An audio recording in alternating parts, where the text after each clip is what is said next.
আসসালামু আলাইকুম প্রিয় শিক্ষার্থী বন্ধুরা, আশা করি সবাই ভালো আছো।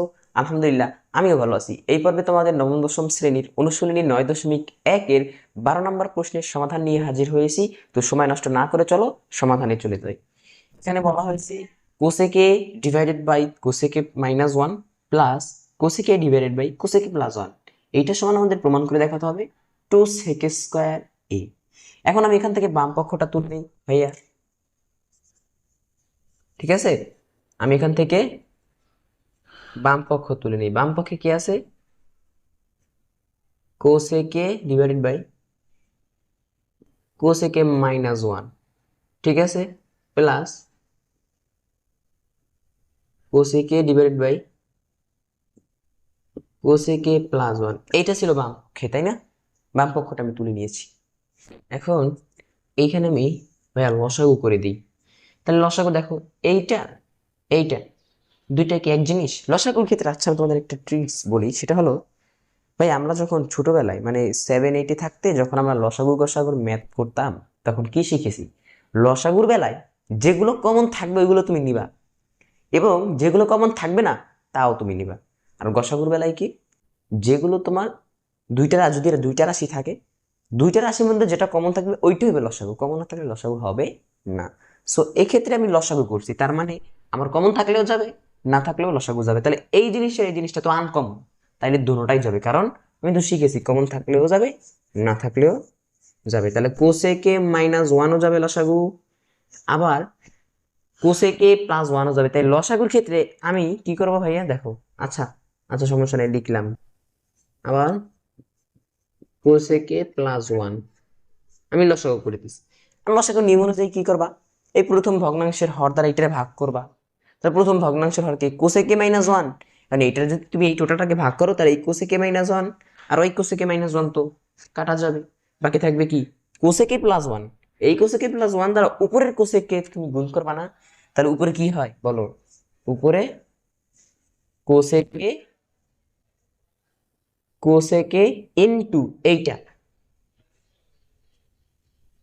Cosec plus one. বলো এটুকু বুঝছো নাকি? বুঝো নাই? আবার বলছি দেখো, আমি লসাগু বের করছি দুইটা, এন্ড লসাগু নিয়ম অনুযায়ী প্রথম ভগ্নাংশের হর দ্বারা এইটারে ভাগ করতে হবে, এইটারে ভাগ করতে হবে। এখন আমি ভাগ করবো কোসেকে মাইনাস ওয়ান দ্বারা, তাহলে এই কোসেকে মাইনাস ওয়ান আর এখানে কোসেকে মাইনাস ওয়ান তো কেটে যায়, ভাগ করলে কেটে যায় না, থাকে কত? Cosec plus one. এই কোসেকে প্লাস ওয়ান দ্বারা উপরের কোসেকে গুণ করলে হয় cosec plus one into cosec.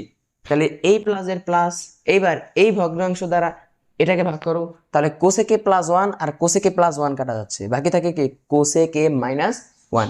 এখন এই কোসেকে মাইনাস ওয়ান দ্বারা আবার উপরের কোসেকে কে গুণ করতে হবে, তাহলে কোসেক এ কোসেক এ ইন্টু বাকি থাকে কি কোসেক এ মাইনাস ওয়ান, কোসেক এ মাইনাস ওয়ান।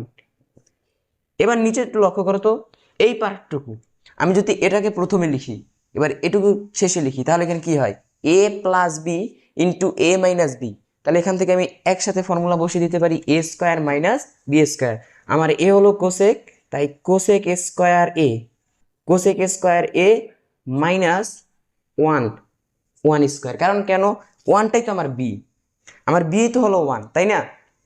তাই আমি এখানে লিখে দিয়েছি বি স্কোয়ার, কোসেক স্কোয়ার এ মাইনাস ওয়ান স্কোয়ার। বলে এটুকু বুঝছো কিনা ভাইয়া? তুমি এটাকে আগে লেখো, এইটাকে পরে লেখো, তাহলে তোমার সূত্র ক্রিয়েট হয়ে যাচ্ছে। তাহলে এ প্লাস বি ইন্টু এ মাইনাস বি সূত্র, এ স্কোয়ার মাইনাস বি স্কোয়ারের সূত্র পাবে, তাই না? এই ছিল সূত্র। এইবার এখান থেকে উপরে উপরে যা আছে তাই থাক, উপরে যা আছে তা থাক, তুমি শুধু গুণ করে দাও, তুমি গুণ করে দাও, তুমি শুধু গুণ করে দাও।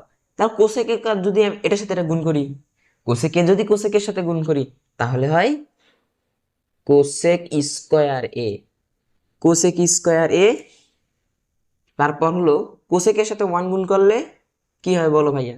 এই যে কোসেকের সাথে কোসেক গুণ করছি, কোসেক স্কোয়ার এ প্লাস কোসেকের সাথে ওয়ান গুণ করো, তাহলে হয় কোসেক এ, কোসেক এ। এই প্লাস এ প্লাস, দেখো আবার কোসেকের সাথে কোসেক গুণ করলে হয় cosec square A, cosec square এ। এবং এই প্লাসে মাইনাসে হবে মাইনাস, কোসেকের সাথে ওয়ান গুণ করলে হয় কোসেক এ, কোসেক এ। আমি গুণ করে দিয়েছি, কারণ গুণ আছে তাই আমি গুণ করে দিয়েছি। এবার নিচে নিচে যদি আমি একটু দেখো এই কোসেক, আচ্ছা উপরেটাকে করি তাই না। এখন দেখো এ একটা কোসেক স্কোয়ারে আর এ একটা কোসেক স্কোয়ারে, তাহলে দুইটা কোসেক স্কোয়ার হয়, একদম সহজ নিয়মে। Cosec square A cosec square A মানে হলো 2 cosec square A, 2 cosec square A. এবার দেখো কোসেকে প্লাস আর কোসেকে মাইনাস একই জিনিস, ভিন্ন দুইটা চিহ্ন, তাহলে এটা কেটে যাচ্ছে, বোঝোই প্লাস মাইনাস কাটা, বাকি থাকে এখানে আর কিছু থাকে না। বাকি যেহেতু থাকে না তাহলে উপরে যেটুকুই থাক।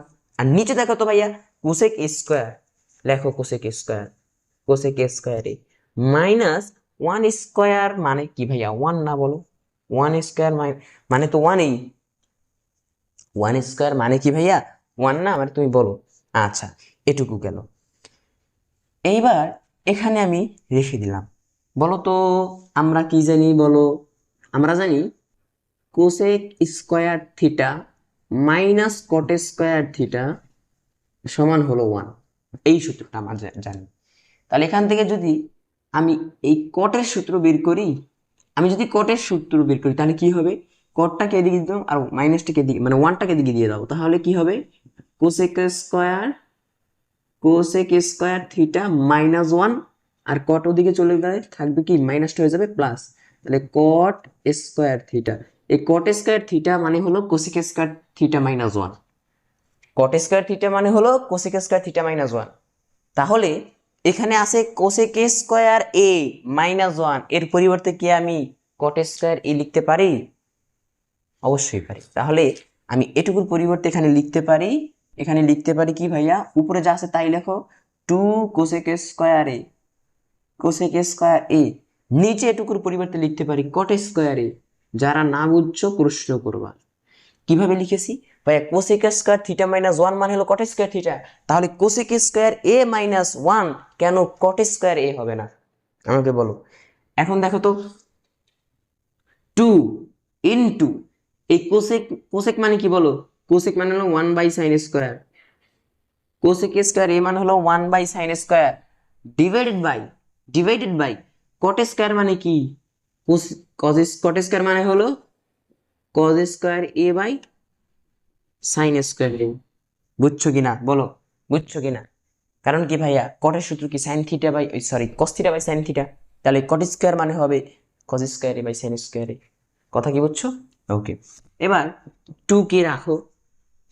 আচ্ছা 2 আমি লিখলাম, সমস্যা নেই, ধরো 2 ও লিখলাম, 2 into sine 1 by sine square, আমরা তো ভগ্নাংশ উল্টাতে, এটা তো উপরে ভগ্নাংশ লিখে দিলাম, ইনটু দেব, এই ভাগটা গুণ হয়ে গেল, নিচেরটা উল্টে যাবে, তাহলে উপরে চলে যাবে তোমার সাইন স্কোয়ার এ, নিচে চলে যাবে কজ স্কোয়ার এ, এই সাইন স্কোয়ার কাটা গেল, বাকি থাকলো উপরে থাকলো 1, উপরে থাকলে 2টাকে আলাদা লিখে দিলাম, তাহলে উপরে থাকলো 1, এই যে 1টা, আর নিচে থাকলো কোসেক স্কোয়ার মানে কজ স্কোয়ার এ, কোসেক না এটা হলো কস, কজ স্কোয়ার এ, কজ স্কোয়ার এ, কজ স্কোয়ার এ। তাহলে বলো তো এই যে 1 বাই কজ স্কোয়ার এ মানে কি, 1 বাই কজ স্কোয়ার এ তো মানে হলো সেক স্কোয়ার এ, বলো আমরা সেক থিটা সমান কি জানি 1 বাই কস থিটা, তাহলে এই সেক স্কোয়ার এ মানে কি হবে 1 বাই কজ স্কোয়ার এ। তাহলে দেখো তো 2 সেক স্কোয়ার এ, আমার ডান পক্ষে তো তাই ছিল 2 সেক স্কোয়ার এ।